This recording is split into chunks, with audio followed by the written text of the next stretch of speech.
hackathon, but with a twist. So at Inventathon, you can make anything from making a robot, coding an app, or something that changes the world based on a given theme, so which is health in this case. So you have a team, and team consists of 2 to 5 people, and you have approximately 20 hours to come up with your invention. And we have prizes, and you can have fun as well. And some of the things that we saw from our previous Inventathon was a automatic pill dispenser, water recycler, water recycling turbine, reusable heat battery, ultrasonic walking cane, and among other things. And here's a video of our last Inventathon.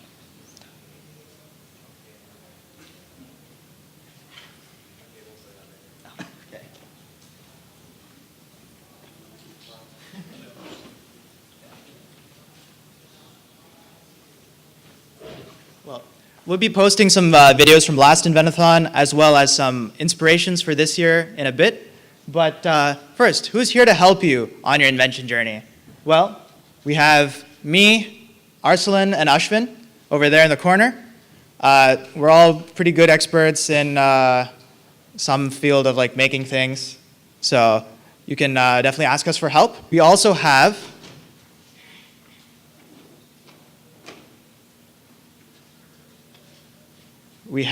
our Houston officers. Everyone, please say hi. Yeah, there's Sainath there, there's Ryan over there taking photos, Masayuki, who just introduced, and Kenneth is back there doing registration. All of these guys can help you as well. They were on one of our winning teams last year, making a basically like water-powered car charger. So definitely rely on them for some help.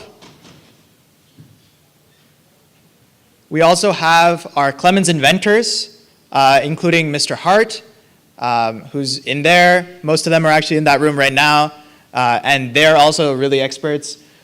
Mike and Yusuf are leading a CAD workshop. It's on the flyer that you guys got, so you can see the timings there. So yeah.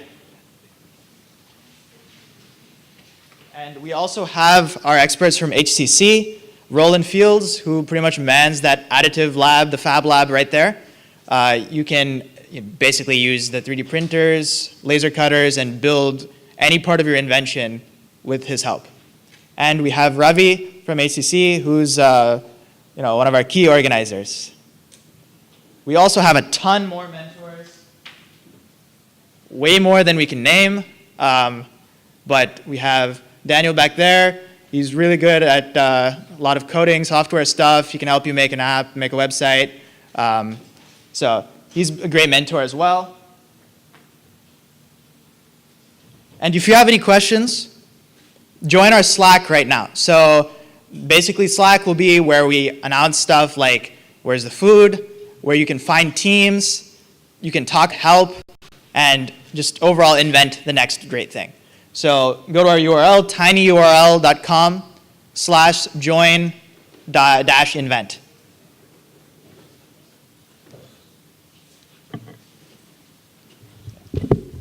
So, I mean, the key takeaway you guys should take from all of that is that there are a ton of resources for you to use, and they're all here to help you make the next big thing. Now, are you guys ready to invent? Yeah? I mean, that's a weak yeah. Let's hear a bigger yeah. Yeah? Yeah! All right, and with that, I'd like to invite our guest speaker, Ashok Rao, here.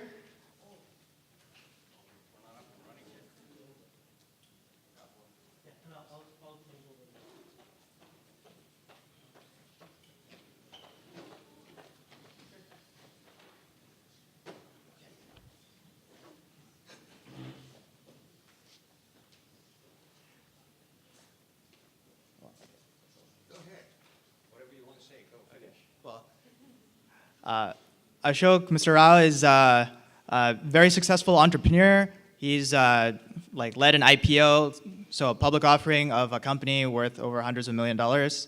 And he's a very successful investor as well. And he's a great speaker. I've watched a few of his YouTube videos, including a TEDx talk. So I hope you enjoy. Thank you, Nikhil. I guess I'm going to have to use the microphone because if I were to just stand here, can you hear me? If you do the mic, it'll be better for the live It'll be better for the live stream. Yeah. Yeah, it's like putting me in a prison, making me stand in one spot. Do you want to take a shot and walk with it? Yes, I will. I will. All in its good time. Good morning, everyone. Great to meet all of you. Hopefully, I'll get to meet some of you individually after this thing is over. But I'm very sort of enthused about being here today, not because, every speaker says, boy, it's great to be here, and they really don't mean it. But it's for us, several reasons. One, talking to students is always very invigorating. But secondly, I'm going to talk to you about a topic, a speech, a set of thoughts that has taken me 2 years to put together, and this is the first time I'm presenting it. And I couldn't think of a better audience to present it. This is an idea that I had after reading several research publications and books by a very bright, brilliant Stanford scientist, and we'll get to him in a minute. So about 2 years ago, I said, gee, wouldn't it be nice if we could put together a speech about the 6 technologies that have changed the world? And Nikhil talked about you guys need to change the world. You can see how the world was changed. And I challenge any of you to guess which any of the 6 are. Anyone want to take a guess? What are even one of those 6 technologies that changed the world? Come on, guys, it's not that early. No, but you are circling the area. The technology is, it's pointless for me to keep. Oh, there's one more hand. Brave hand went up. No, but that's why the title of the program is "You Will Never Guess What They Are." Yes. No, not dynamite. Young lady. No. No. Yeah. Robotics. No. However, so we can keep going at this, but you will, I hope, well, I enjoyed putting it together, and it's taken me several months of work to put this thing together. You are my guinea pigs, the first to hear it, and I hope you enjoy it at least half as much as I enjoyed putting it together. So first I have to thank my guru in this whole topic. His work is the one that inspired me. He's the one that's, the absolute brilliant genius at Stanford who has done all this research work, and I'm essentially plagiarizing his thoughts and ideas and adding to it my own, well, it's not plagiarizing if you give somebody credit for it, if you attribute it. So I am actually paying homage to him before we start. So let us look at first a concept of nature. Nature innovates. Nature, for the last 350 million years, or since the Big Bang, 2.3 billion years ago, has been innovating its way to where we are today. And nature has a very good ability to solve its own problems. The amoeba became 2 cells, and then we had reptiles crawl out of the water, and all of these various things. But sometimes, as they're solving the problems of natural evolution, they trigger other things. Now, here is a thought of what the other things are. Think about 100 million years ago during the Cretaceous period. You all know Cretaceous from Jurassic, right? You've all seen the movie Jurassic Park. Prior to the Jurassic Park, the Cretaceous period, flowers first started to emerge from planet Earth. Now, they're a living thing, and they need sexual reproduction strategies. How do flowers propagate? Well, they do it through pollination. But then, how does an inanimate flower standing in one place pollinate a flower 100 yards away or a mile away? So they began to develop what we call this attraction for other things that were being created by nature at the time, which is pollen is what is needed to pollinate. But how do you get insects to come and take your pollen from A to B? Well, they started to get nectar. So nectar, sweet nectar, was the hook to bring insects to the flower, to drink the nectar, to fly to another flower, but in the process, the pollen that fell on their back would pollinate the other flower. You all get that? So the insects evolved. They were non-vertebrates because you have to be a non-vertebrate to hover. You have to be able to hover to be able to go over a flower, stick your proboscis in, pull out the nectar, and then go on to the next flower. You all following me? Is this making sense to you guys? So the insects developed the ability to hover and the ability to extract nectar. And that's how they were able to satisfy the sexual reproduction strategy of flowers. But at the same time, something very strange happened. As flowers and insects were evolving, another creature, a much larger animal, evolved as well, a vertebrate.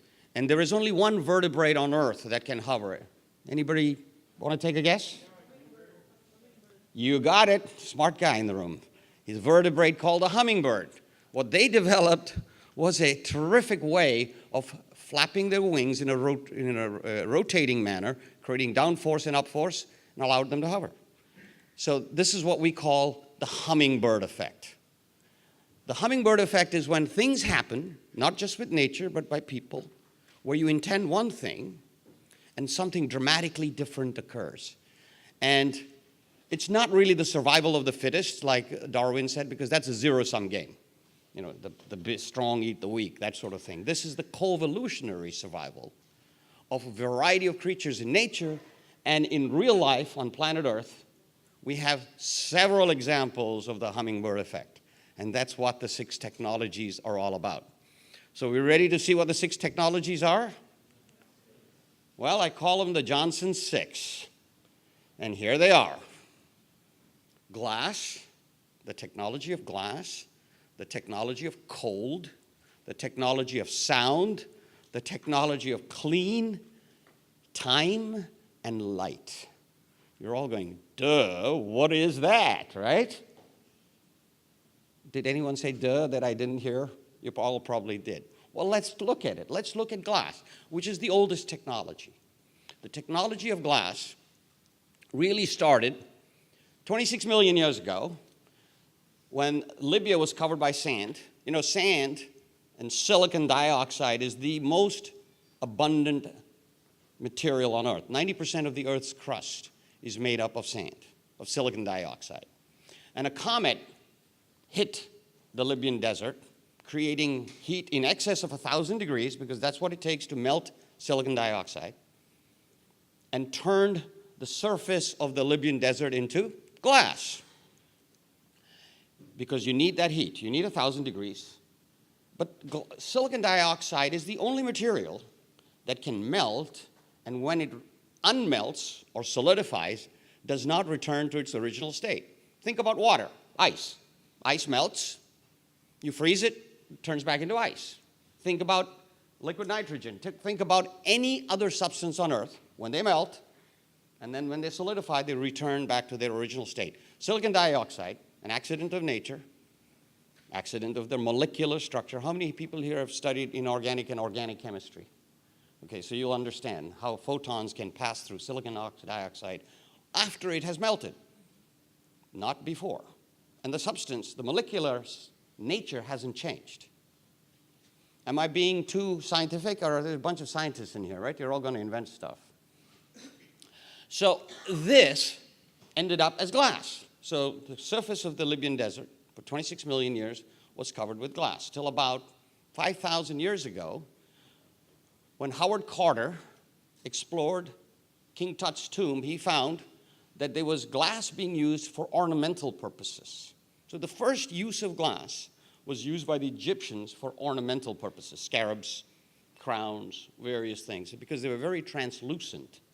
They weren't clear, and they could be used for jewelry. And then it evolved to where, from purely ornamental uses, they became useful.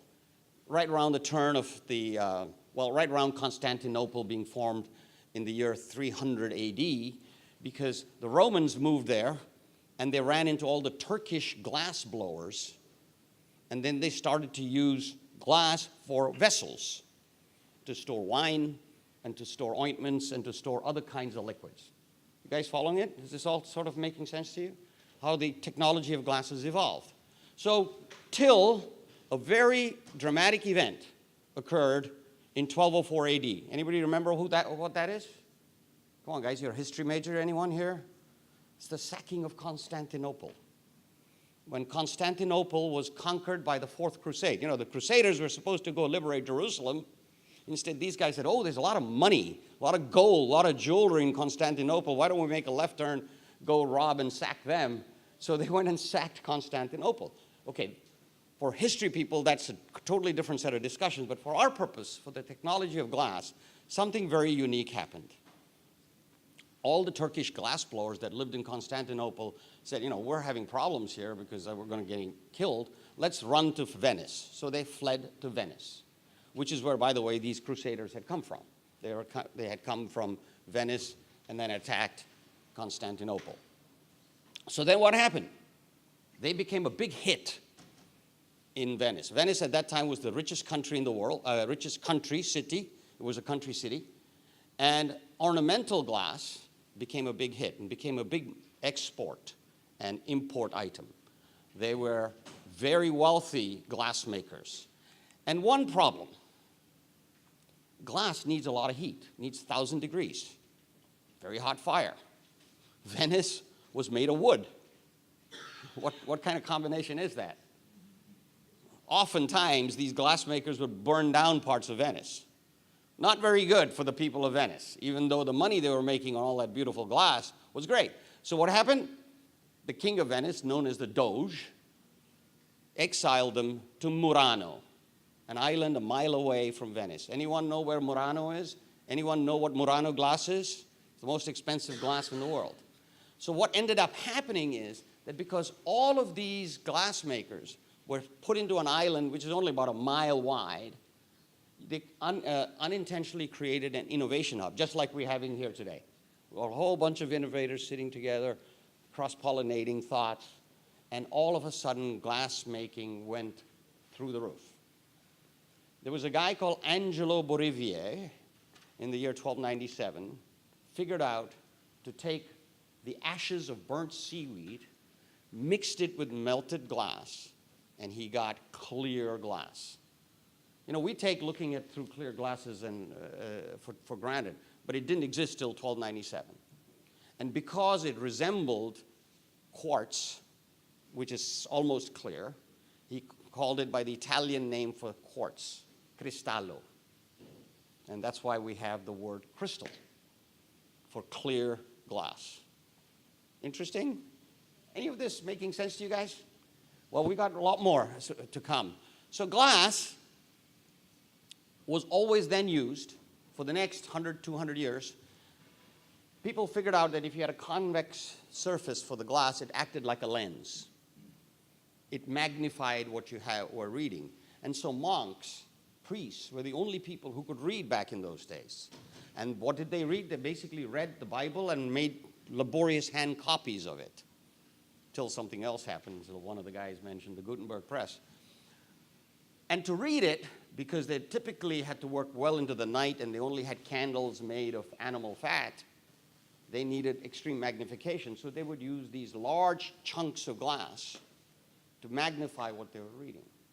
And then somebody got the idea that let's make these chunks of glass smaller, put them side by side, and came up with the concept of spectacles. And the reason they're called lenses is because these smaller round pieces of glass look like lentils. And in Italian, lentes became lenses. That's the origin of the word lenses. Why do we call them lenses, right? Anyone thought about that? Because they resembled lentils. And in Italian, it's called lentes. So now, all of a sudden, with spectacles, people could start reading. But it was still very expensive, and it was only meant for monks, people who could read and write, because most of the population of the world at that time was illiterate. People didn't know how to read, didn't know how to write, and they were basically farsighted, like I am today. Now that I'm 68 years old, at the age of 50, I needed reading glasses. And most people didn't realize that they were farsighted, and they would need something to be able to read because they were illiterate. And then came what I think is the most extraordinary hummingbird effect in the history of our planet. Things changed after what is arguably the greatest innovation of the millennium that we just went past. And that is the Gutenberg Press. In 1442, Gutenberg came up with a printing press where he was essentially reprinting Bibles. And we all know, and a lot of experts talk about the effect the Gutenberg Press had on the world, on religion. You know, people were able to read and people were able to get books cheaply. The father of the modern internet, he's called even.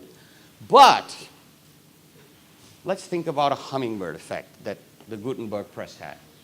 With books now being available, people wanted to read. And suddenly they realized that they couldn't because they were farsighted. They needed lenses to read. And then we had this concept of, so before we get to the microscope, they ended up, spectacle makers became the richest people in Europe. It became the #1 product. Like today, what's the smartphone is probably the #1 product.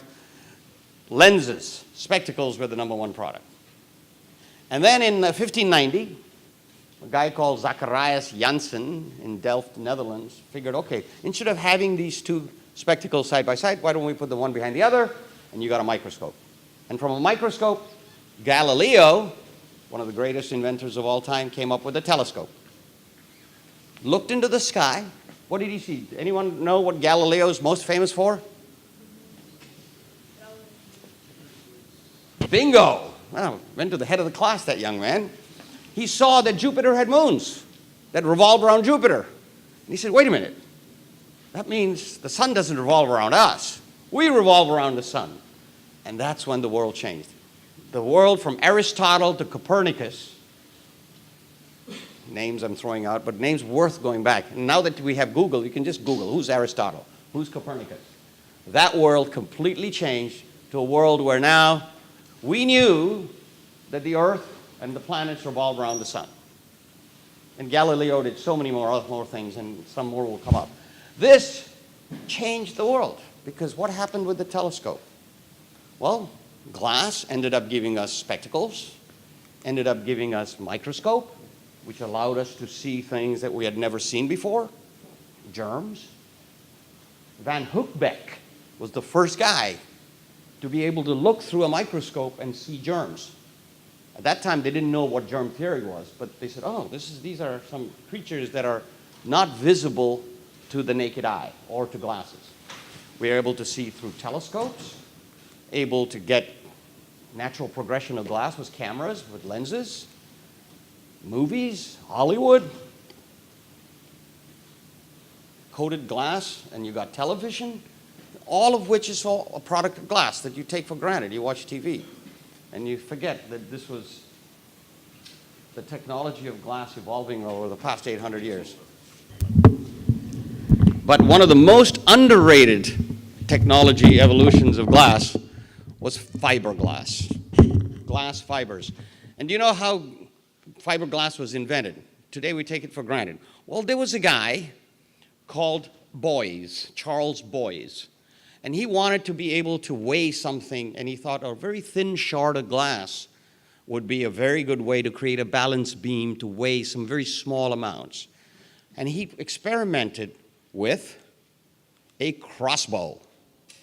And he took a molten piece of glass and attached it to the tail end of the crossbow and shot the crossbow 90 feet. And as the bolt went out, it pulled this little shard of glass with it, and he got a 90-foot long fiber. That was the birth of fiber optics. Today, we have it everywhere. We have it to insulate our homes. We build, the A380 is built purely out of fiberglass, no longer out of aluminum. So fiberglass is one of the most important innovations of glass or of any kind. And it only occurred in 1887. And it caused the birth of fiber optics. Fiber optics was created in 1970 by Bell Labs and Corning. And today, they're the backbone of everything. You know, we have communications between continents because it's the idea of glass, with lasers shooting lights through the glass, and lasers are also created by glass. computers at both ends based on microchips that are from glass, and ships that lay and repair the cables, and this could not be possible without that piece of fiber that connects the two continents.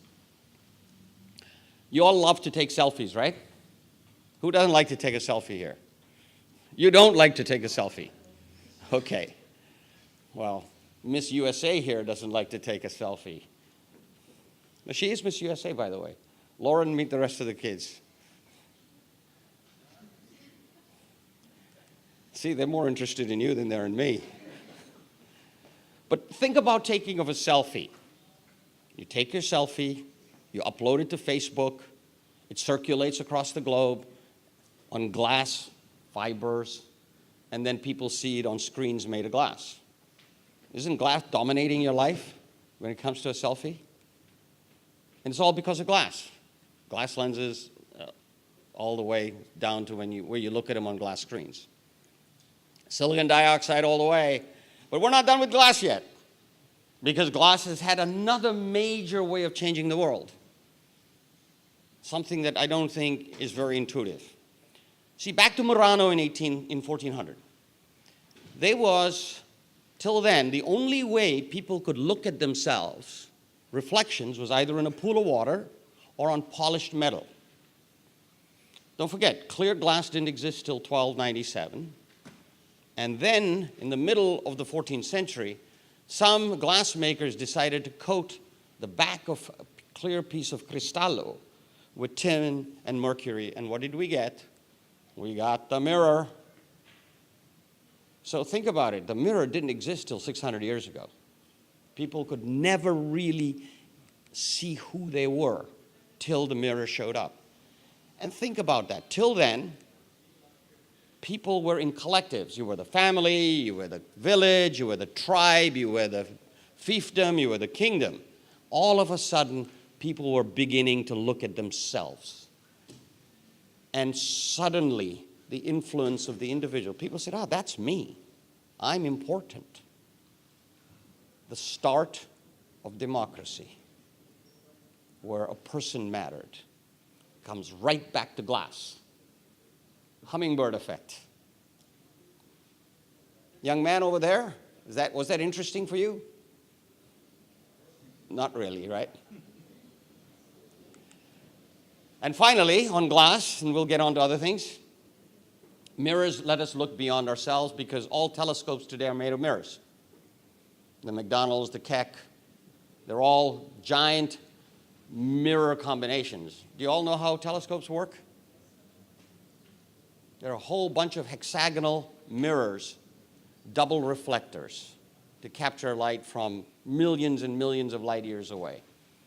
So what does glass allow us to do? Not only lets us look at ourselves, but it lets us look at our past. Because when you're looking hundreds and millions of light years away, what are you looking at? You're looking at the past. And all of this is the knowledge of the universe is enabled by glass. So just think about it.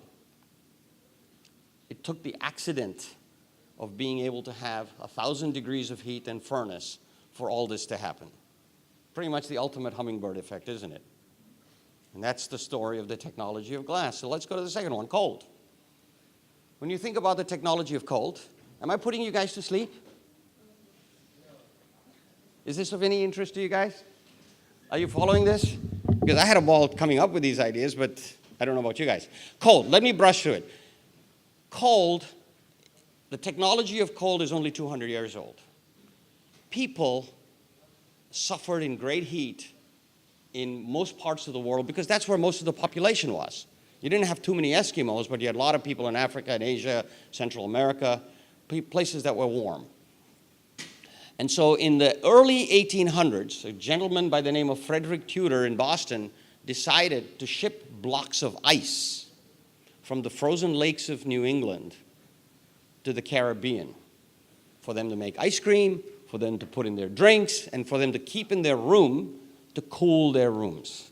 It didn't work at first. He went bankrupt, but then finally it took off in the Caribbean right around 1820, where he became the king of cold, Frederick Tudor. And it worked for him as a business because think about it. In those days, ships would come from the Caribbean, loaded with bananas and molasses and sugar and all of the stuff that was grown in high energy environments. Where it's warm is called a high energy environment, and brought to Boston and New York and Philadelphia, which is cold, that's a low energy environment.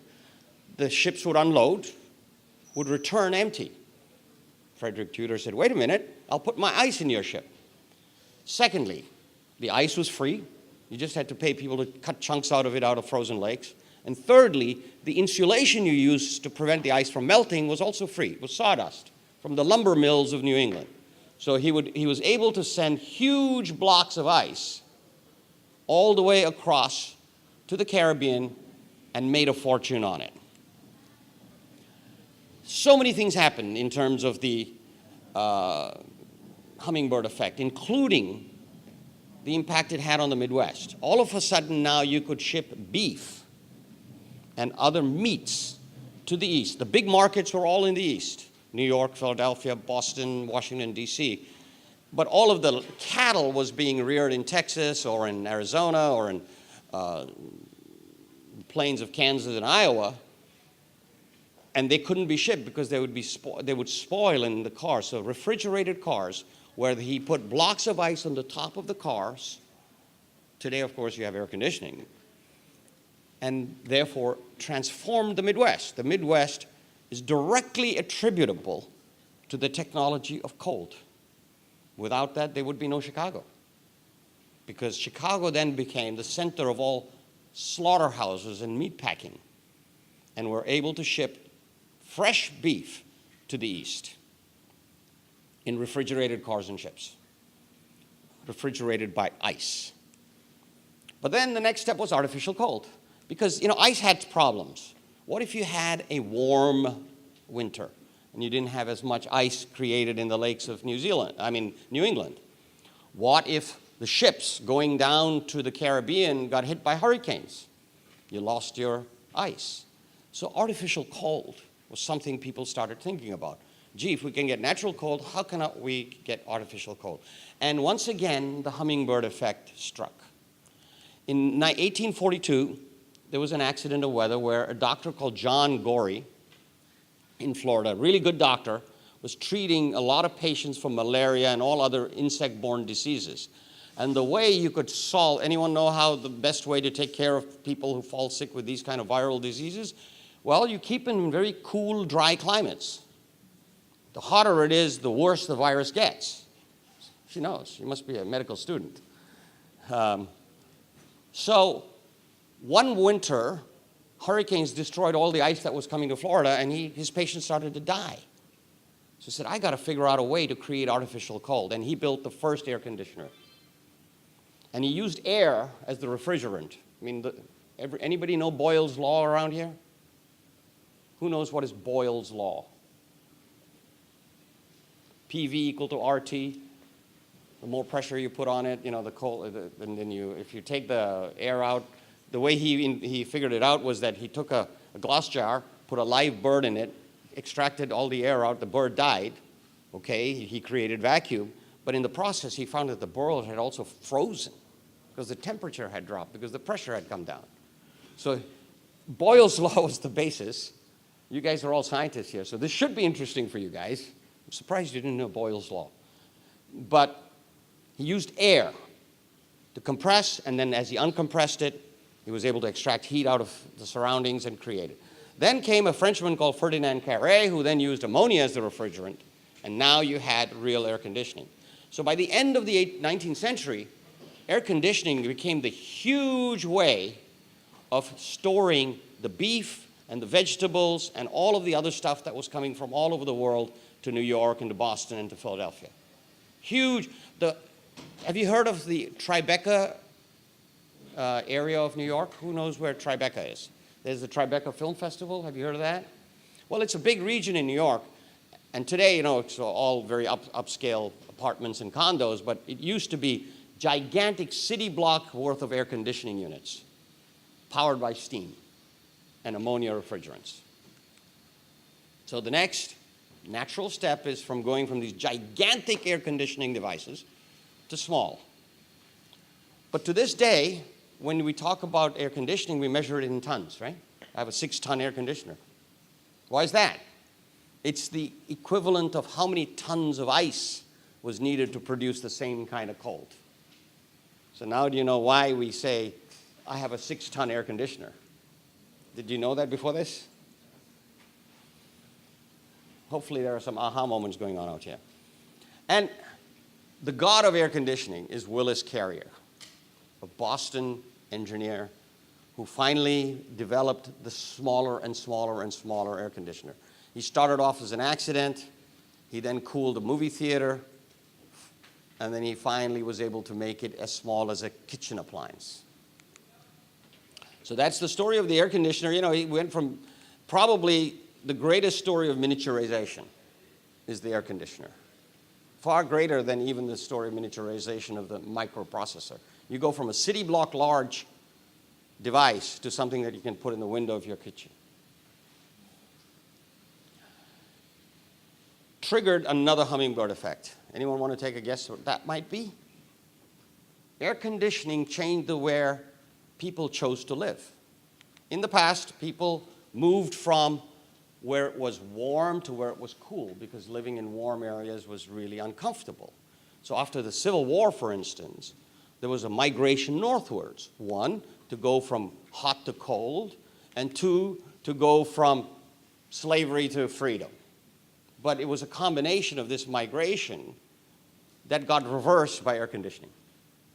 All of a sudden, it was now comfortable to live in the South, to live in warm climates. If you really think about it, till air conditioning arrived, all the mega cities of the world were in very cool climates, New York, Paris, London. Now, there are Mumbai, there are Rio, there are Dubai, there are even Los Angeles. And this is probably the largest migration in human history has occurred after air conditioning. And it's been triggered by a home appliance. Think about it. The hummingbird effect. A home appliance triggers the largest migration in human history. More impacts of cold? Don't forget food. Till we were able to freeze food, people ate crap. Diets all across the world were horrible. Nutrition was not heard of. And a guy called Clarence Birdseye figured out that flash freezing was the way to store food. And you could flash freeze and then keep it cold with air conditioning and diet.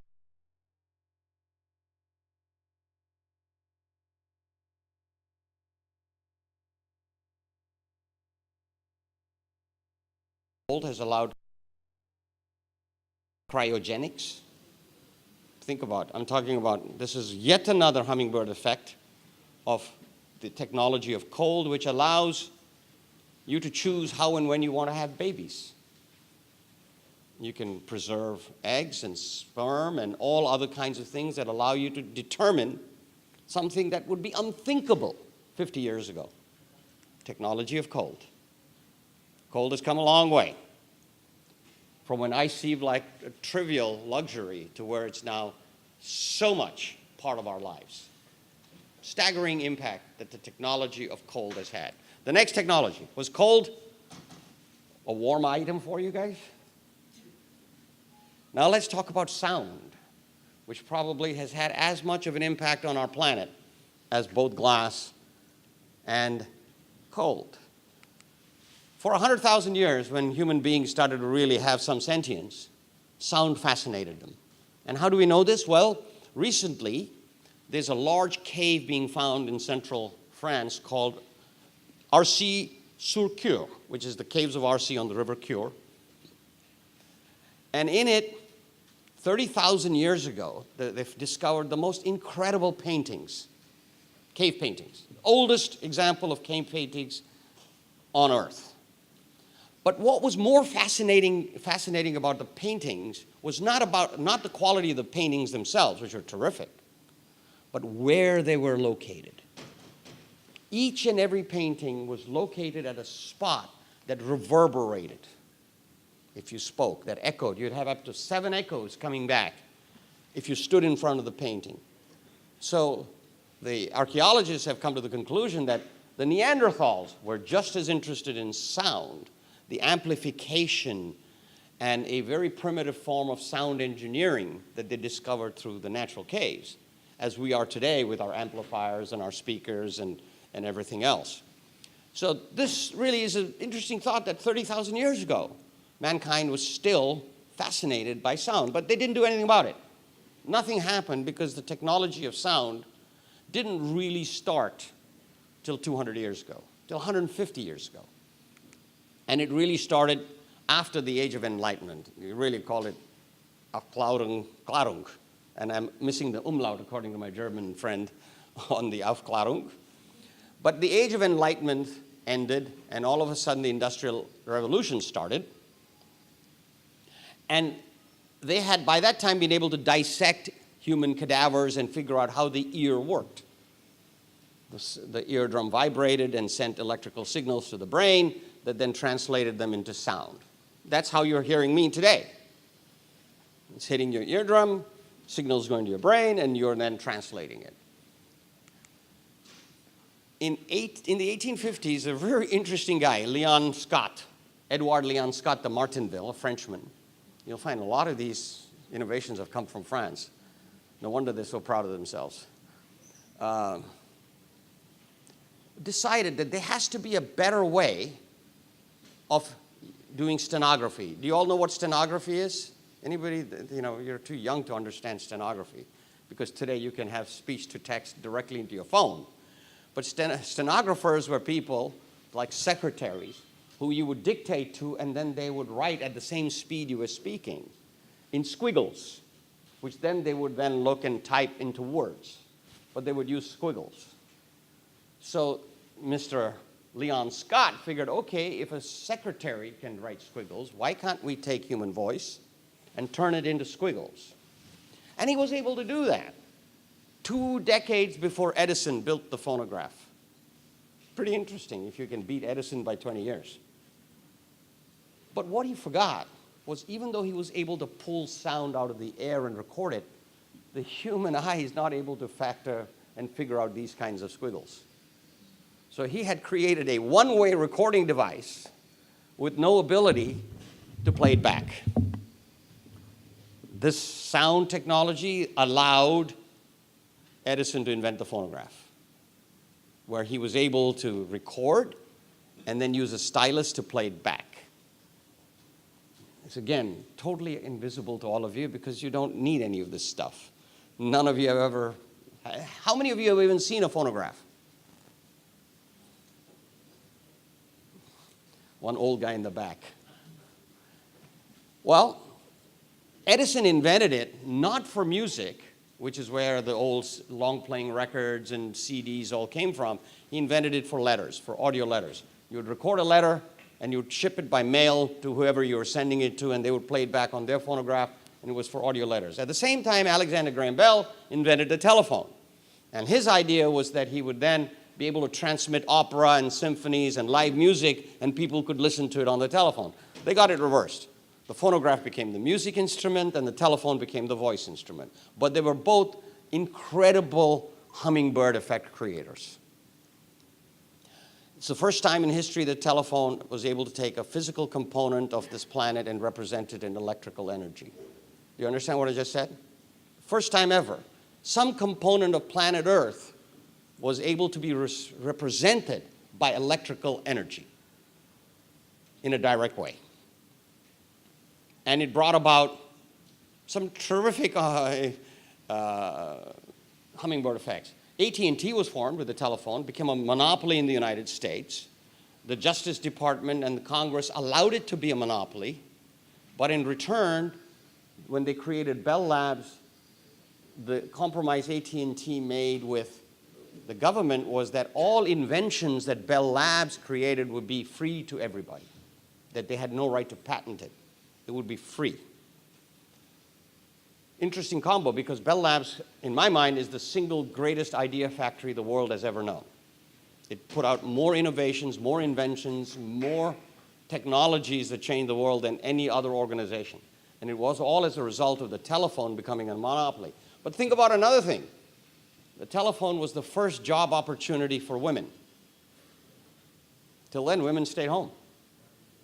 They were seamstresses or whatever else they were, but it was the first time 250,000 women were put into the job workforce to become telephone operators. People who would connect you. You would pick up the phone. Remember, you see in movies, you then turn the wheel. Hello, hello, hello, yes, who would you like to speak to? Well, I'd like to speak to so-and-so. And then they would do the cord board, as it's called. 250,000 jobs were created for women. The first start of the women's suffragette movement. Who would have thought the telephone was the reason for women to start thinking about getting the right to vote? That's because 250,000 women were able to sit together, earn a good salary, though one quarter what men were paid. Always discrimination. Anyway, the next thing was digitizing voice. Because the problem with the telephone, Alexander Graham Bell's telephone, was that, I think I'll just hold this here, was that it degraded over distance, needed amplification, and was very noisy. And then came World War II, and there was need not only for communications between the United States and England, which is where the two centers of the war was being fought against Germany, but they needed secrecy because the Germans were happily listening in to all the conversations going on. So they needed some kind of secrecy, and along came this hero of mine, Alan Turing. Anyone know who he is? You all saw the movie, right? With Benedict Cumberbatch. Who all saw the movie? Okay, what was he famous for in the movie? Cryptography. Yeah, he broke the Enigma code. But that's not what I think he should be most famous for. I think he should be most famous for digitizing sound. He created a system called Sig Sally. You can see the picture up there. Gigantic room full of gear. But Sig Sally, what it did was it took a wave of sound and sampled it 20,000 times. And was the father of modern digital data. Alan Turing, in an effort to beat the Germans, created digital data. And today our whole world is digital. The technology of sound created digital everything. Digital light, digital whatever. And without this, we may never have gotten there. The other area of sound was radio. Think about radio. Radio was originally intended by Marconi to replace telegraph. And he got that wrong. Just like Edison got the phonograph wrong and Bell got the telephone wrong, Marconi got the radio wrong, but yet it was an unbelievable invention, unbelievable technology. And then in the early 1900s came a guy called Lee DeForest. He invented a gas tube called the Audion, which he used to try to amplify sound. He got that wrong because it wasn't gas that you needed in the tube. He was the father of the first vacuum tube, which was eventually invented by AT&T because he went bankrupt and he sold his patent to AT&T. And they decided, it isn't really gas you need in this, you need vacuum. And as a result, the vacuum tube was created, amplifiers were created, radio was created, and what were the hummingbird effects of these creations? World War II. You say, how could a vacuum tube create World War II? Without amplifiers, Hitler could never have spoken to 150,000 people at a time at his Nuremberg rallies. Without the Nuremberg rallies, he would never have come to power. If he had never come to power, who knows, Germany would never have fought World War II. The Audion by Lee DeForest, turning into the vacuum tube by Bell Labs, may have caused World War II. It also, in my mind, caused civil rights, because the radio was the first time black culture was experienced by white people. Billie Holiday, Satchmo, Duke Ellington, all these great musicians who were huge stars in the South, but were unheard of to any white people, were now coming over the radio. And people were enjoying the music generated by black artists in white homes. So the thought process of saying, well, gee, they're kind of like us, maybe they're better than us, started to percolate into the thinking of white consciousness. So my view is that maybe the radio also had the hummingbird effect of civil rights. because it also helped Martin Luther King give his I Have a Dream speech. Interesting thought? Kind of comes from nowhere, right? The radio may have caused World War II and may have caused civil rights. And also, the technology of sound ended up with sonar. The Titanic sank in 1912, so he had to come up with a way of figuring out underwater problems. The Canadian Reginald Fassenden invented sonar, couldn't sell it to the British for World War I. 12,000 soldiers died, sailors died, and in the end, he was able to sell it in time for World War II. And we can now also use ultrasound to look at babies and rotting livers and all of the other good stuff. So technology of sound has changed the way medicine takes place. Are you guys falling asleep? Is this too much? Yeah? So anyway, and the impact of sound has been amazing. The technology of sound, when people say sound, you think music, you think sound, but just think about all of what it has created, including World War II and civil rights. Now let's get to the technology of clean. Well, we don't realize that till the mid-1850s, there was no way to clean cities. Most cities would let their waste go through sewers. Sewers have existed for a long time, down a slope into the nearest river. That's why most cities were built on rivers. You think about any major city and they're built on a river. Paris, London, wherever. Heidelberg. And this was not a very healthy way of living. That's why cities never got very large, and when they got large, you had the Black Plague or Black Death, and people died off and populations reduced. Because getting rid of waste was the #1 problem for cities. And it was even more so in a city like Chicago, which was exploding in size because of the technology of cold. Somebody said, who said cold? Yeah, I went to the top of the class. Man, you're the only guy who paid attention. Because of the technology of coal, Chicago's slaughterhouses and meatpacking industry exploded, and they now tripled their population. One other big problem in Chicago, completely flat. And because Chicago and Lake Michigan were caused by glacial erosion, also they were very non-porous, the land. Chicago is dead flat.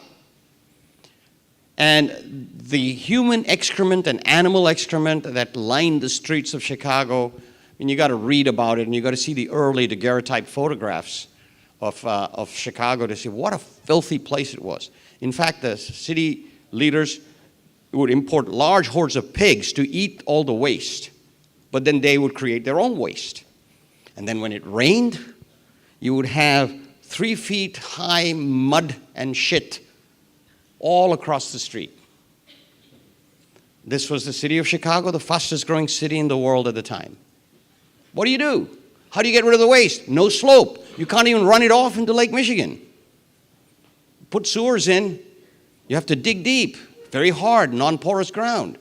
Lots of buildings have already been built. Along came another genius called Ellis Chesbrough. And he said, wait a minute, we just invented the jack screw. You know what you use to raise your car to change your tire? That is a more modern version of the jack screw. You turn a handle and it lifts. So he says, if we can't go under Chicago, why don't we raise Chicago?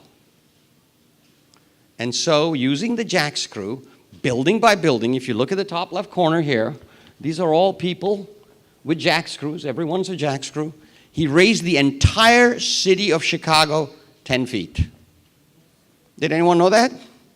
Who in this audience knew that the city, wow, another guy went to the top of the class, that the city of Chicago that you see today, this wonderful, beautiful, bustling city, was 10 feet lower 150 years ago. So building by building, block by block, Ellis Chesbrough raised Chicago 10 feet, laid sewer lines down to Lake Michigan, and cleaned up Chicago. A lot of cities followed suit in this way, and it also became the template for subway systems. The first city to install subway systems was London. and others followed. But that was another hummingbird effect that we're not spending too much time talking about. But solving the waste problem of Chicago created another problem: drinking water. All this waste was going where? Lake Michigan. Where did all the drinking water for Chicago come from? Lake Michigan. So what do we do about that? So Chesbrough solved one problem and created another one.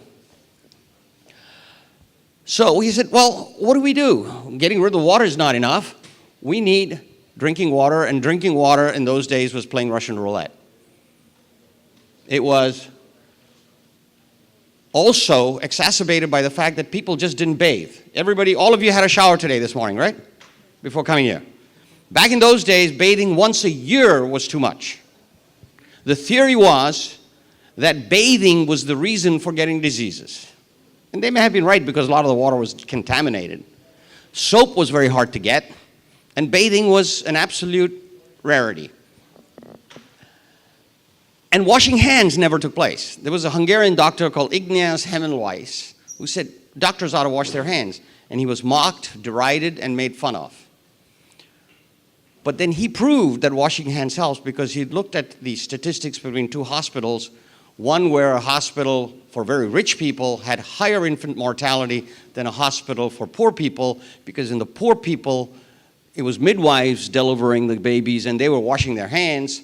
And in the rich hospitals, the doctors were delivering them and they were not washing their hands. So as you can see, all of these things were happening. Chicago's filth, people suddenly realized, people not bathing, and people realizing that washing hands could help, came up with a very smart English doctor called John Snow, identified the first bacterium. Using whose microscope? Technology of glass. Using a microscope, he was able to identify, and he's the first concept that there was invisible organisms that killed people. It was the first time people said, today we know, you get sick, better take an antibiotic because you want to kill all the bacteria that's killing you. Didn't exist till then. Once again, glass came to the rescue. Robert Koch, famous Nobel laureate, was able to first, using a German microscope maker, Zeiss, and was able to isolate and identify the cholera bacterium. And cholera was killing people at a huge rate in Chicago. And he was not only able to identify the bacterium, but he was able to identify what level of bacteria in the water was safe. So he was able to say, okay, if you're less than 100 colonies per milliliter, it's safe. Prior to Koch, the way you figured out if your water was safe to drink, how did you figure it out? You waited for people to die. Oh, not safe. They lived safe. With Robert Koch and the technology of clean, he figured out, how do you measure when the water is safe? But that was not enough. You had to come up with a way of killing the germs if there were more than 100 milliliters. And it took a guy called John Leal in New Jersey at the turn of the century, where he secretly at night, against the wishes of the city fathers, went and put chlorine in the water supply of New Jersey City. And the water was mass chlorinated in 1908, and it solved the city's problem. Calcium hypochlorite, which is chlorine, rendered the city completely pure and wholesome. And from then on, it got implemented all across the United States. So just think about it. Filth in Chicago, Ellis Chesbrough takes it into the lake, John Leal figures out that chlorine can kill bacteria, secretly does it at night, and by 1930, all of the cities of the United States are chlorinating their water. Infant mortality drops by 75%. An unbelievable legacy. How many of us in this room had heard of John Leal? How many of us in this room had heard of Ignaz Semmelweis? These are the people why some of us are alive today. The odds of anyone in this room being alive were 1 in 4 when you were born. Think about it. And today we take it for granted. Think about the impact it has on parents, the grief of losing a child. People lived with it all the time back 150 years ago. Today, it's an unthinkable thing to lose a child, right? I have grandchildren. It'd be unthinkable. And we take it for granted. But we don't thank Robert Koch, John Leal, and all those other people who made this possible, the technology of clean. But the technology of clean had one other impact, not just saving lives, had the impact on fun. Now you could build clean swimming pools. Swimming pools were built at a very rapid rate, and what hummingbird effect did that have? Anyone want to take a guess? Pardon? Water parks, no. But water parks were built. What it had is on women's fashion. Back in 1900, we have a Miss USA here, and she probably had a swimsuit contest. And we'll see how we got there, because in 1900, 10 yards of fabric to go swimming. Over time, the women said, wait a minute, I can't swim with all this junk on me. They reduced to 1 yard of fabric. But it was still a very male-dominated society, and they had swimsuit police on every beach, every public swimming pool in this country. You see this guy with the tape measuring how high above the knee it is? There were laws that said your skirt had to be this much above the knee. Can you believe that, guys? The guys particularly. Ridiculous, but in that time, it was already a huge jump from the 10 yards to the 1 yard. Then came the two-piece swimsuit, and that's when Hollywood embraced it. Then came the bikini. That's Daniela Bernardini, the first swimsuit model of a bikini ever. And then, of course, today we have people like Tyra Banks and Lauren over here. But think about it.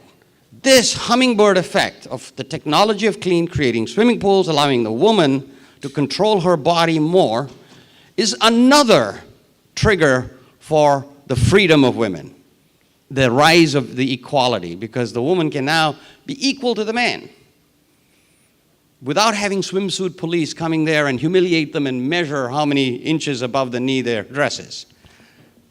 Interesting? The technology of fun. But it has had a huge impact on the way the world views women, both good and bad.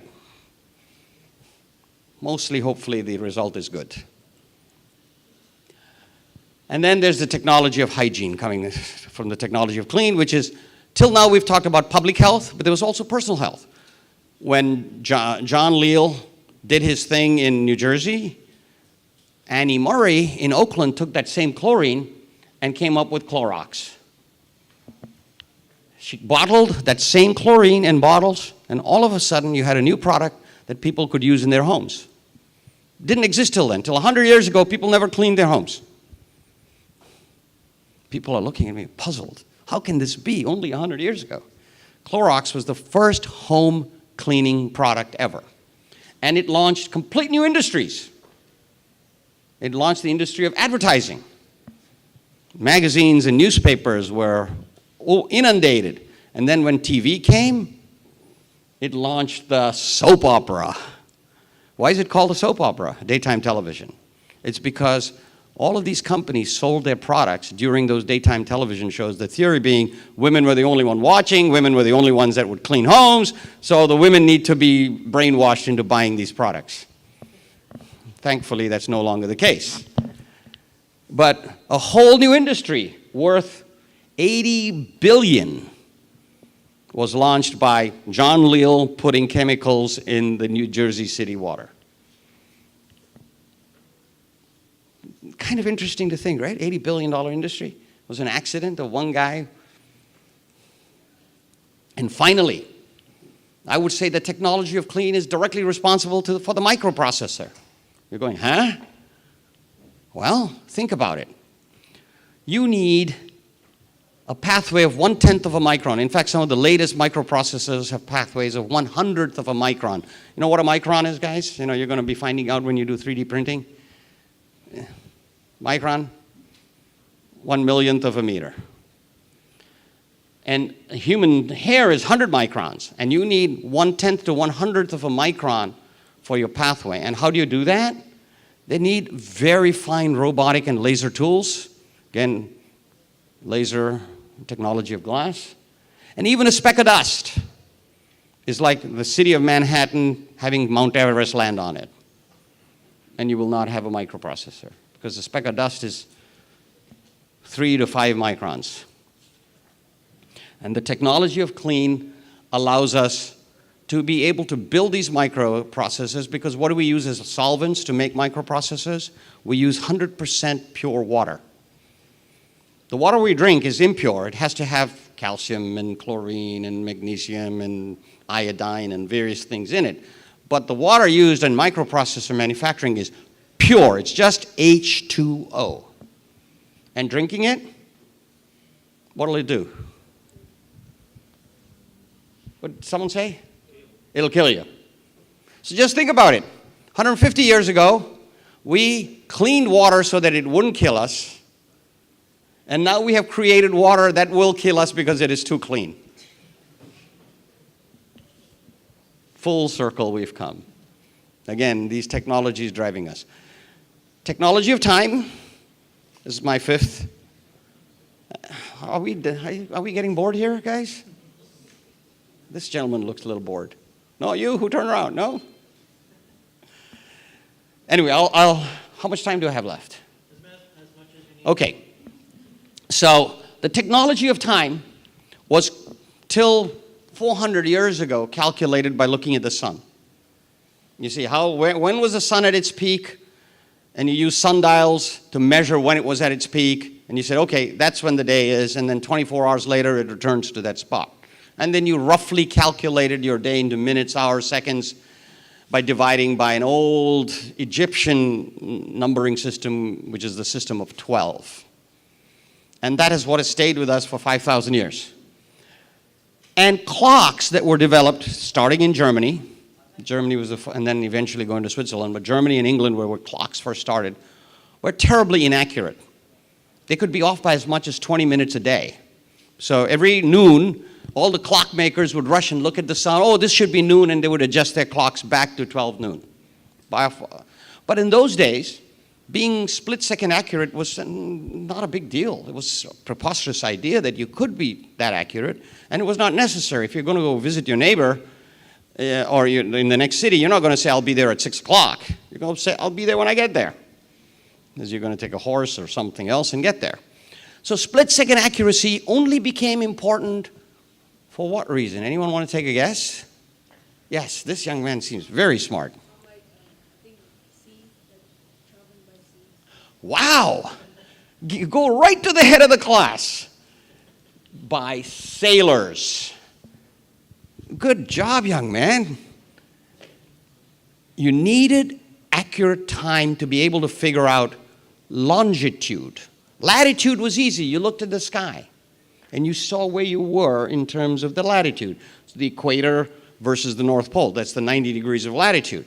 But longitude, going east to west, west to east, was very difficult. The way the sailors did it, the way Columbus did it, was you had 2 clocks, as inaccurate as they could be. One was set to the time of Lisbon, which is where he set sail for, and one was reset every day looking at the sun.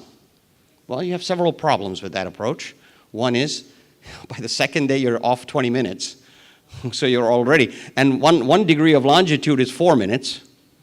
You know, divide 24 hours by 360, it comes up with 4. And so if you're off by 20 minutes, you could be off 5 degrees by the second day. Second problem, bad weather, no sun. How do you determine where you are? So the problem was really driven by the requirement for sailors to go on open water.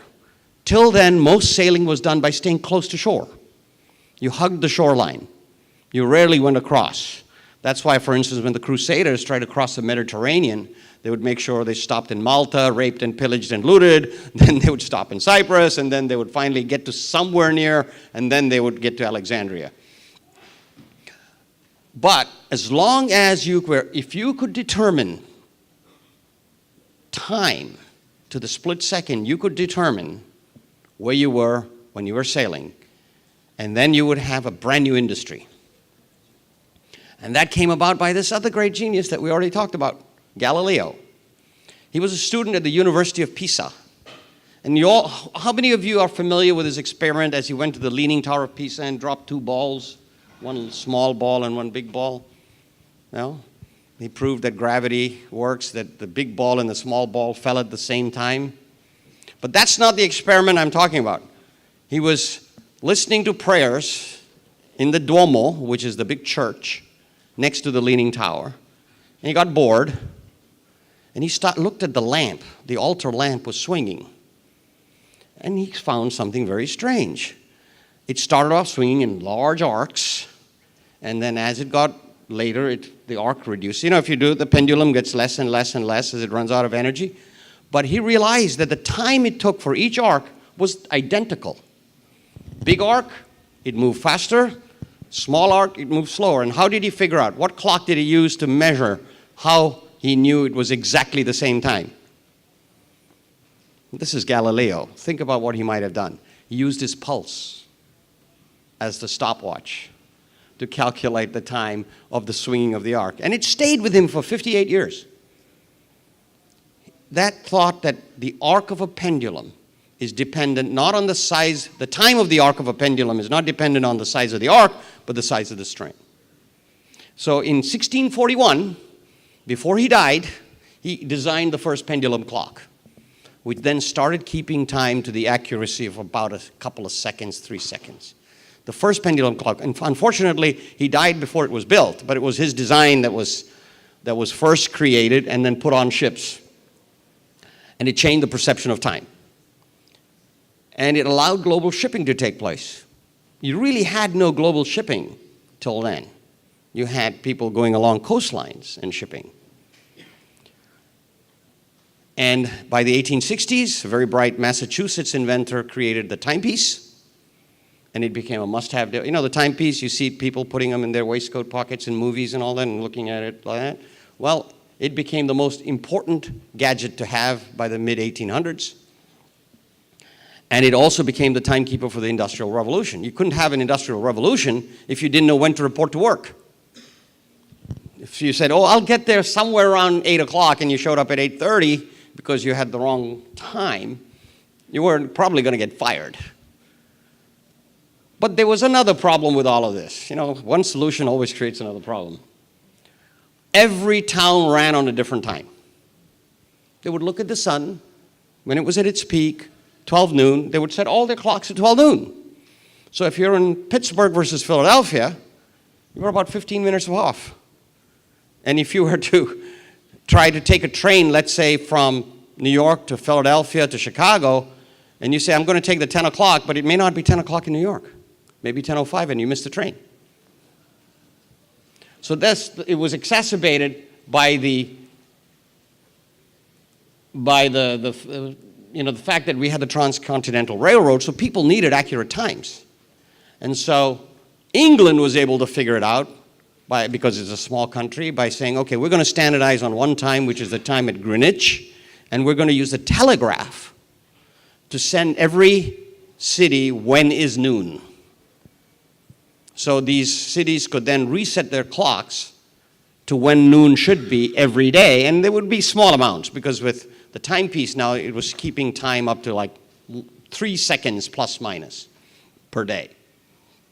And they would reset their clocks to 12 noon by telegraph. The US, 8,000 towns, each having their own happy little time, till along came another genius, William Allen. He designed the 4 time zones. And he based it on 6 hours, 5 hours, 7 hours, 8 hours from Greenwich Mean Time, and was synced by telegraph, just like England. He used the English model, and so each time zone would then start syncing. So it was in November 18th, 1883, where New York had 2 12 noons. They had the 12 noon that was based on them looking at the sun, and 5 minutes later, they had the 12 noon when they reset to Eastern Standard Time. Useless piece of trivia, right? New York had 2 12 noons on November 18th, 1883. And therefore, for the first time, the world was no longer dependent on the sun to keep time. At the same time this all was happening, Pierre Curie came up with another brilliant breakthrough. You all know Pierre Curie. His wife discovered radioactivity. Marie Curie, the first woman to win the Nobel Prize for anything. Well, Pierre Curie discovered piezoelectricity, the fact that you could compress and expand quartz, and it was extremely accurate. And what happened? Quartz became the basis for clocks. Bell Labs created it, and it was accurate up to 1/1000th of a second per day. All the watches we wear are quartz. Everything today is run with quartz clocks. And it was all started by Pierre Curie discovering that quartz could contract and expand at incredibly accurate rates. Quartz rules everything. All our devices are run by quartz. And it also led to the, another hummingbird effect, the microprocessor. And without that, we don't have the modern computer. But one more thing we discovered after quartz clock: the day is not exactly 24 hours long. 1 second off here or there every day. And it took the quartz clock for us to figure out that the sun is not perfect. We do not revolve around the sun exactly once every 24 hours. 23 hours, 59 minutes, 59 seconds, 0.5, maybe the next day, maybe 60.2, but not exactly 24, which has been the mantra for all scientists till 1970. So we've come full circle. Not only do we not revolve around the sun, but we do not have a 24-hour day. Which leads us to the atomic age. Niels Bohr discovered, who all are chemistry people here? This lady is for sure, right? Niels Bohr discovered that the atom consists of neutrons, protons, electrons that circle the neutron and proton, and is capable of measuring the spin of the electron in nanoseconds. And the first atomic clock were based on the cesium atom. For you chemistry students, look at this. Cesium is 54 protons, 58 neutrons for an atomic weight of 133. But with each proton, you have an equivalent electron. That's the whole concept of Niels Bohr, right? Protons equal to electrons. But it has 54 electrons out of the 55 in perfect symmetry, and one lone up there rotating all by itself. This is why the cesium atom is used for the basis of all atomic clocks, because that one lone atom rotates around 9,192,631,770 times per second around the atom. So you have this perfect time that if you base a clock on the cesium atom's 55th electron, you will be accurate to 1 in 1.3 billion years. Interesting?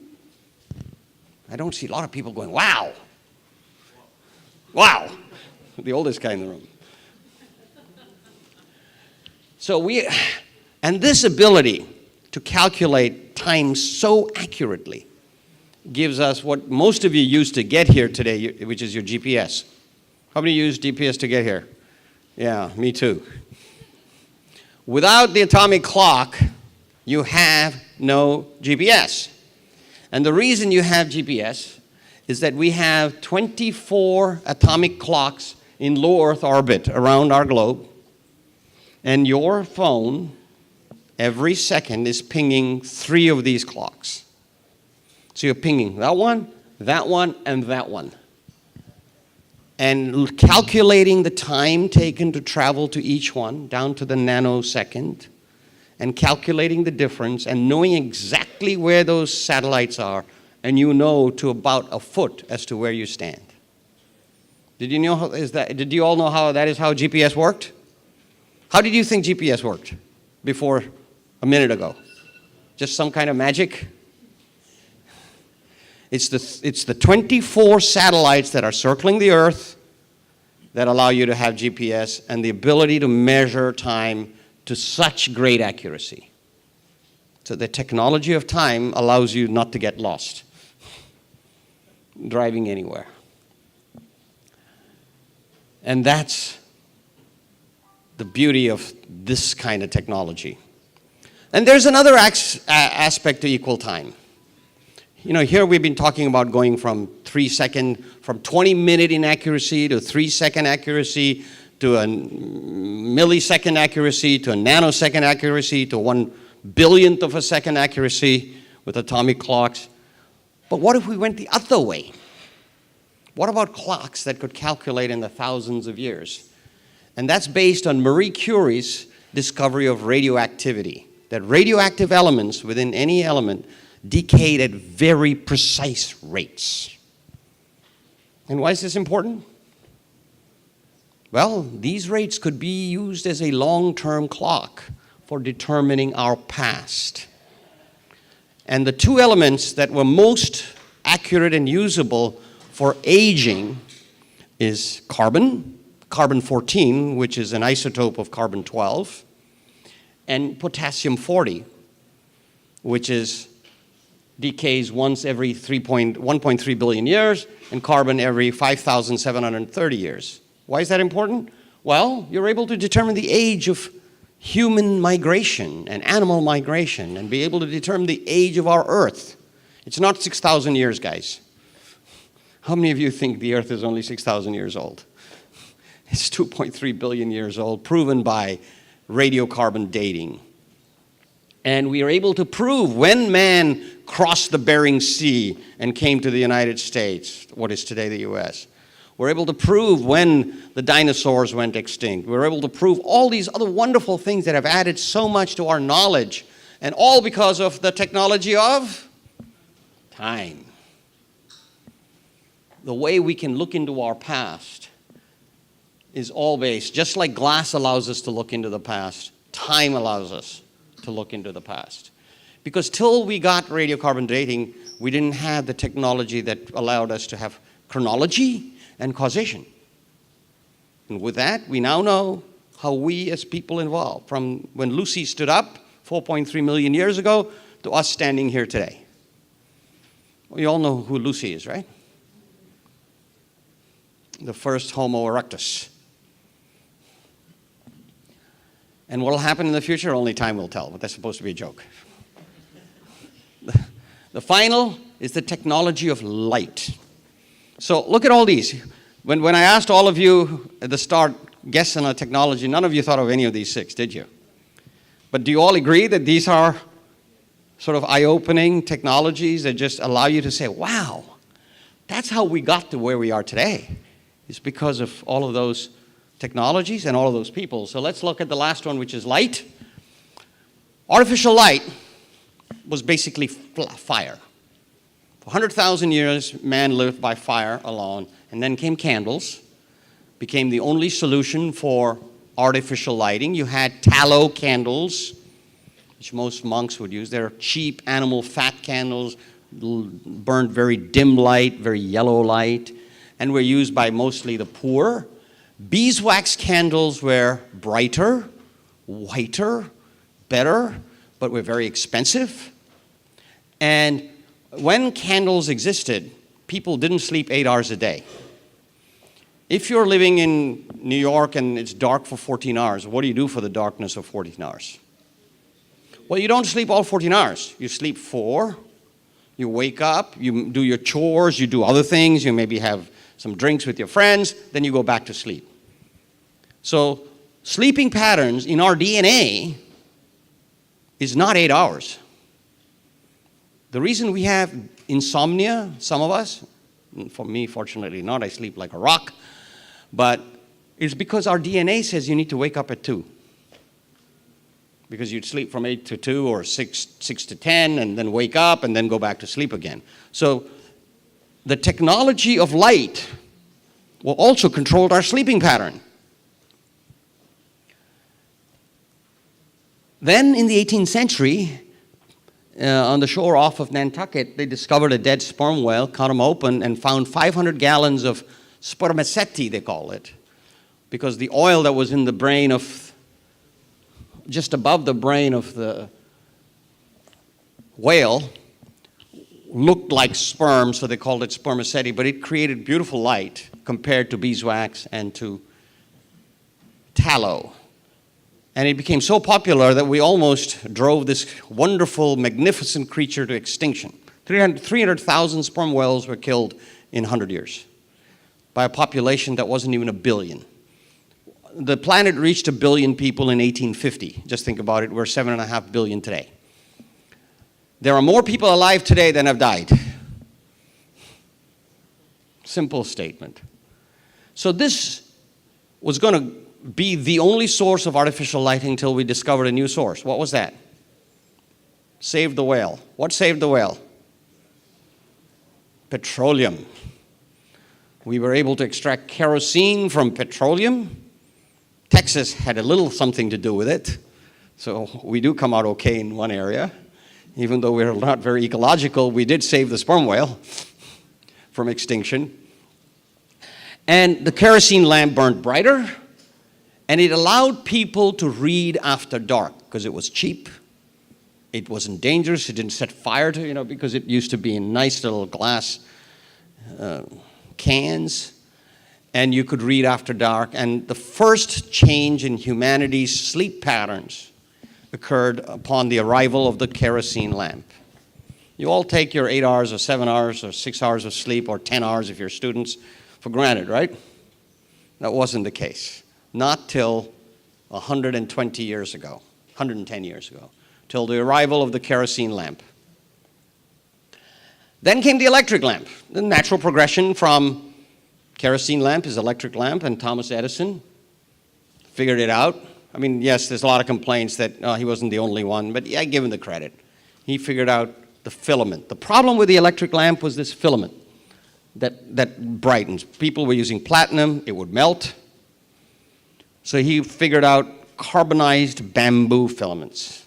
He sent like 20 of his people from his R&D lab in Menlo Park, New Jersey, to various parts of the world. One guy died trying to find stuff in the Amazon. Finally, somebody went to China and got the bamboo and said, this is the best. So I think we have it reversed now. Now everything goes to China to be made. Their Chinese stuff was coming here to be made. So it's gotten flipped around. And then he lit Pearl Street in Lower Manhattan, and the world changed. That's probably, if you had to throw one switch, pun intended, as to when the world changed in terms of light, it was 1891 when Thomas Edison lit 20 square blocks of Manhattan, the Pearl Street area. And now we had city lighting, because it was quite a job. You had to have a source of current that went to all locations. You had to have enough bulbs, connectors, wires, meters, all of the above. Today, we take it for granted. And at the same time, we had flash photography. Flash photography was invented by an Englishman called Charles Smythe. Not Smith, Smythe. Very proper. He was asked to photograph the inside of the Pyramid of Giza, and he mixed gunpowder with magnesium, almost blew himself up several times while experimenting, but was able to take pictures. That's him up top. And then came two Germans, Adolf Mitte and Werner Gedeke. Did I pronounce it right? Close. And they created another component called flash. Why is this important? Why did I go from Edison to Smythe and Gedeke? Well, because the technology of light, had another major impact, a hummingbird effect. Jacob Riis, Danish immigrant, living in New York City, journalist, was very, very touched by what he saw in the tenements of New York. When you think of American cities today, you don't think of the slums of Brazil or Bombay with people living in utter squalor, do you? We don't. You have to give credit to this man, Jacob Riis, because till then, the tenements of New York were worse than what you would find in the slums of Bombay and Sao Paulo today. And he was very frustrated that all the articles he printed in his magazines and newspapers had no impact on people, because people couldn't visualize. When he's talked about the filth and squalor in written word, people couldn't visualize it. So he used flash photography to go into the tenements and take pictures and publish them. You've all heard the term muckraker? Who all have heard the term muckraker? You know what, guys? You know, your smartphones aren't helping your vocabulary. But muckraker is a term that's now commonly used for people who create controversy. But it came from raking muck from the tenements of New York. He was actually out there raking up the muck for people to see. Muck being filth and dirt. That's a little lesson in etymology, the origin of words. It's almost done. So he took pictures, published a book, became a bestseller, and it created the single largest change in public opinion on social responsibility. Huge impact. So the hummingbird effect, you create Blitzlicht to take pictures of pyramids, and you change the social perception of people regarding poverty and squalor. Interesting how to connect those dots, right? Very few people would. Neon, impact of light, changed the way we advertise. Was a Frenchman again, zapped neon with electricity, it glowed red. Then a Utah guy came up with neon signs, and now we have them all across the world, and they are probably the single biggest factor in postmodern architecture and design. You go to Las Vegas, all you see is neon. You go to Times Square, all you see is neon. It didn't exist till 1920. And finally, light and science fiction. Science usually creates art, commerce, stories, but sometimes art, commerce, stories create science. It goes the other way, and that's science fiction. When you think about what Jules Verne came up with when he wrote 20,000 Leagues Under the Sea, he conceived of a submarine. Submarines didn't exist in those days. We have them today. H.G. Wells conceived of the death ray when he wrote War of the Worlds. Basically, he was talking about lasers, long before lasers existed. This was in 1908 or something he wrote this book. 60 years later, we invented the laser in Bell Labs. Bell Labs again. It did not become part of our everyday life because the death ray, the laser, is really not very good for weapons. They're only good for reading data. And we ended up with the barcode reader. And today, barcode readers exist in every store. They become so much part of our life. I remember times when there were no barcodes. Most of you have no idea what the world was like without barcodes. But barcode readers have changed the way we live. And it's because of lasers. It's changed the way we sequence DNA. We can sequence DNA because of lasers. And we can even conceive of nuclear fusion because of lasers. Lawrence Livermore Labs is trying to bombard hydrogen atoms with very high-speed, high-density lasers and try to create clean energy, nuclear fusion. That is the goal of all scientists, to be able to create abundant, free energy. That's how you change the world. And again, it's lasers. Again, it's the technology of light. So in the end, today, great innovations, great technologies are collective effort. In the past, there were flashes of inspiration of a genius. Galileo's telescope, Tudor's ice farms, go all the way to Chesbro's jack screws, Edison's light bulb. They were the triggers for these various technologies that changed the world. And when you really think about it, these are not that old. Glass, only 800 years old. Light, only 150 years old. And who knows what's coming next. But when you think about how we are standing here today, thinking about all of around us, our smartphones, our air conditioners, our glass, a microphone, amplifier, being able to send this on YouTube all across the globe on fiber optic cables. Hopefully the last hour has helped you a little bit into the insight of not taking all of this for granted, because these innovators that changed the world for us had great genius, great tenacity. And they eventually did things that we today are the beneficiaries of. So thank you, everyone.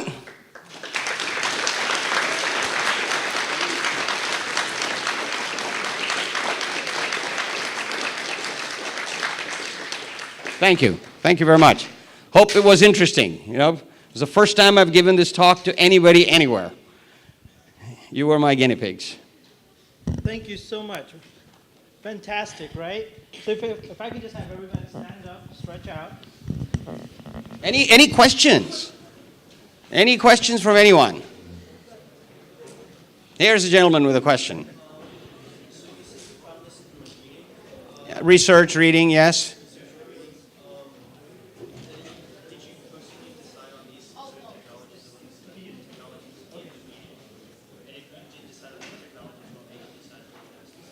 Well, no, these are all the technologies that I read about. So I didn't limit myself. Good question, though.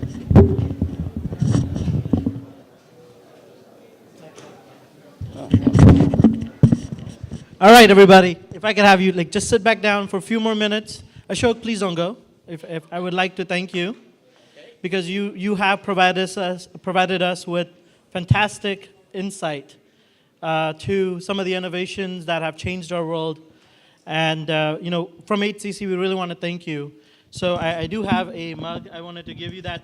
That's temperature controlled, right? Glass. And glass, right? And hopefully some of the elements. And then also we have something that is printed in one piece, and it actually does move. So if you go with that, it was printed in one shot. And we thank you so much for your time and your insight. You're a fantastic individual. I'm so proud that I get to call you a friend. And not only that, but he is an active individual. And I would urge all of you to find him on social media and reach out to him directly. He's part of a group called TIE. And TIE is the Endless Entrepreneurs. He's been the global chairman. And thank God, I broke one. So we'll just print out the other one for you. But I want to mention that he's just an individual that keeps giving back in terms of knowledge, in terms of money, and everything else. I don't want to give away too much, but please reach out to him. And we thank you for being out here. Thank you so much, Ashok. We really appreciate it. My real pleasure. Thank you, guys. Thanks for putting up with me for an hour plus. I really enjoyed it. Thanks. Okay. And I would like to also ask, so Ashok brought some of his friends, and one of his friends comes from Germany. He's only here for a day, but he represents a very big, I want to say bioengineering innovation company, but probably not true. But it is, okay, fantastic. So I'd like to ask Christian, this group of students here, they're here to unleash their creativity. And, the Inventathon is really about, finding those innovations, probably by mistake. But we want to offer, as an inventor space, and as community college, we want to offer all these students access to these fancy equipment and ask them to play, ask them to make stuff and just try to break stuff, but also not don't break the equipment, break what you print from it. But our challenge today, as most of you already found out from the website, is related to health. And Christian being here, in Houston, we wanted to take advantage of that and give him give him a minute or two to explain what he does. And what type of, what else could we do? Ashok talked about fantastic innovations that we don't even think about, how they came about. 100 years ago, 200, but they're not done. We're not done, and there's so many more things to yet discover. And is there some stuff that you could throw some insights for us, so that as we're working on our projects for tomorrow, that we have some cool things to look forward to. So, Christian, if you don't mind, just give us... Thanks very much, Ravi. So, how many of you want to build a product that changes the world? All of them. Cool. Okay, you're in the right place. So, if your product is an app, you would take, there's statistics, it would take you $200,000 and 1 year to build. And your odds of being really financially successful would be 1 in 10,000. You think that is hard?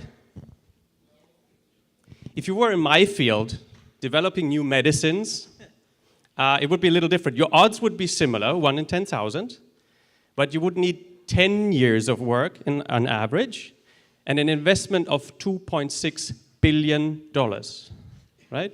So innovation in medicine is fundamentally different from innovation in the IT space. You need 10 times more time and 10,000 times more money. And this tells you that in this health space, there is a lot of room for improvement and for outstanding innovations coming from you making it better, faster, cheaper, and really make a big difference for people. I just came from a conference in San Diego. It's called Exponential Medicine, and everyone in the world that is thinking about brain-computer interfaces to stem cell therapies, printed organs, was there on stage. I mean, amazing event, and I can really encourage you to look at the website and get some insights where medicine is actually going. So, as Ravi said, I'm an entrepreneur. I'm a molecular biologist by training, started my first company during my PhD, and it took me basically 15 years to look at the world's biggest innovation centers to find out what is the basis of innovation. Why are some places more productive? Some people are more productive in innovation than others. It's actually very simple. So the first thing you need to innovate is a high local density of talent. And look around you, right? Lots of talent in the room. So criterion number one, perfect. Second criterion is, and this, most people don't understand this, especially politicians, and I'm not going to name them, but the point is local diversity of talent, right? The more different perspectives you have in a room that look upon the same problem and come up with a solution, the more innovative the solution will be. And look around you. I mean, you're coming from all different cultural backgrounds. I mean, this is the perfect place to innovate, right? And third one is a local place, a local environment that is conducive to innovation, allows you to experiment, where mistakes and failure are not punished, where you can talk openly. Look around you, right? This is the place to innovate. And what should you be looking for in innovation? And as Ravi told you, I've started an innovation center in Heidelberg where we attract the best talents from around the world, little older than you, postdoctoral scientists, to work on the future of medicine in a very open environment in the middle of a biomedical campus with access to all institutions. And what you should be looking for in innovation, well, Ashok has told you, right? You need to look for the hummingbird. And this is something I want you to keep in mind. In order to innovate, you need to learn something that exists already. You create knowledge. You learn about the insects that are pollinating the flowers, and you take it in a completely new context, vertebrates. And then you come up with a hummingbird, right? So while you're innovating today, think about creating a hummingbird. And I would like to end with one of my favorite quotes, which is from Albert Einstein. It's called, creativity is intelligence having fun. So I wish you a lot. There's a lot of intelligence in the room. I wish you a lot of creativity and a lot of fun. Thank you very much. Thank you. Thank you so much. Thank you. We also have a mug for you, or a cup for you, but we'll get that to you. So thank you so much, because that actually is a great segue into you should be learning. So we've definitely got some sessions planned up, sessions around, so Jeffrey, if you want to tell us what you're going to be doing, Daniel, what you're going to be doing, and then we also have Michael, who's probably in the room, but you could tell him. But these are some sessions around how to get started, web apps or 3D modeling, and even Bitcoin, just so that you can learn, and he'll tell you in the details. And then our goal really for today is to first start off by making some friends. We've got an awesome food truck outside. We would love for you to bond in friendship over food. So as soon as the sessions are over, or before the sessions, you could get food, mingle, make friends, make teams.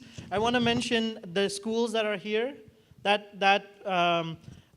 would be awesome if Clemens, Dulles, Kempner, Elkins, Fort Settlement, middle school and high school, Iman Academy, the Elevated Places, Winchester Academy, Memorial Herman and Memorial High School and Memorial Middle School, if all of you started to mingle with each other and created teams. Now, if you already have a team, that's fine, but I would encourage you guys, like Kirsten said, let that diversity and looking at ideas at a different perspective, let that happen.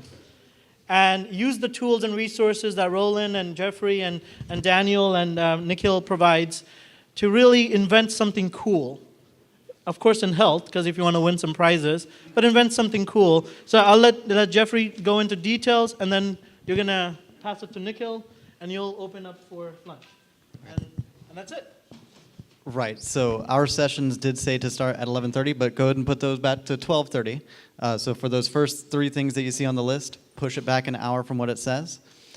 So our thinking is that you're probably likely to fall into one of 2 categories of solutions, a 3D modeling or a product-based solution, in which case if you need a little bit of help getting started on how you approach problems like that, we're leading some workshops throughout the day of how to get started with CAD software and how to get started with problem solving. My friend Daniel here is going to explain his little thing. Good morning, guys. Oh, standing right in front of the projector. So, as he mentioned, push all of the stuff back. We want you guys to get actually to eat. That's kind of important for focusing on what we're going to try and teach you. So I'm kind of coordinating the mentors, and we'll be leading a workshop on web app development. Goodness gracious, that's bright. So, web app. Anyone who's interested in web tech or in developing an app-based solution, go ahead and come down to N138, I think is the room number, and we'll kind of give you a quick presentation, and with any luck, the mentors that I've kind of rounded up to get you guys going should show up, and I can introduce you to all of them there. Sound good? Yep. There we go. Oh, right, sorry. Jeffrey just reminded me. I've set up a Slack channel, so everyone heard about the Slack stuff at the beginning of the presentation. Say yes? Yes. So we're using Slack. If you guys need to get attention of one of the mentors, since they'll be kind of wandering around, get on that. There should be a mentors channel that you can add yourself to. If you need a question, just throw it up there, and one of the 5 people I've got running around today should be able to get you an answer. Sound good? Yep. There we go. So we also have a couple other workshops. There's more CAD coming later in the day, and we also have a virtual reality room with a HoloLens demo. Yeah, HoloLens. There's a 360 classroom experience as well. Yeah, and there's a full 360 experience, so you guys can check that out after you eat. But first, what's the challenge this Inventathon? The challenge is health. Make an invention that has something to do with health. I have some ideas here to hopefully inspire you. This is from last Inventathon. We had some great people, some people I see here today, who made Sante, an app for people to track their medications. But how about something else? How about a new way to protect football players? Click. Okay, well, we'll post this link in Slack so you guys can see for some inspiration. Basically, it's a squishy football helmet. Yeah, it's pretty cool. And maybe you can make something similar here today, because Roland's 3D printers can actually print squishy things. Yeah. Okay. And there's another one. Okay. You gonna show? How long will it take? I don't know. We'll skip it. Okay, Ashwin. Yeah, skip it. Ashwin, skip. Yeah, just share the link. Yeah, we'll share the link with you on Slack. There's also another thing. Okay. So there's also another thing where you can basically create a centrifuge, which is really important for biology, or a microscope just out of paper. Those links also will be shared on Slack. So with those words, happy inventing. Food is out there. Please go through this door around. And before that, Ravi has a couple quick things about the building. Well, I was just going to say the same thing about how to get to the back. All of you, please stay in the building when you're eating and all, but only for the food, go in the back. Please don't go wandering on the roads. There are bathrooms on both sides of the wings, so go there. You are free to roam around the building. There is security if you need. The front desk will always be here. So if you need anything emergency, come out here, let the front desk know. But otherwise, enjoy the show. Go learn, go make friends, and innovate.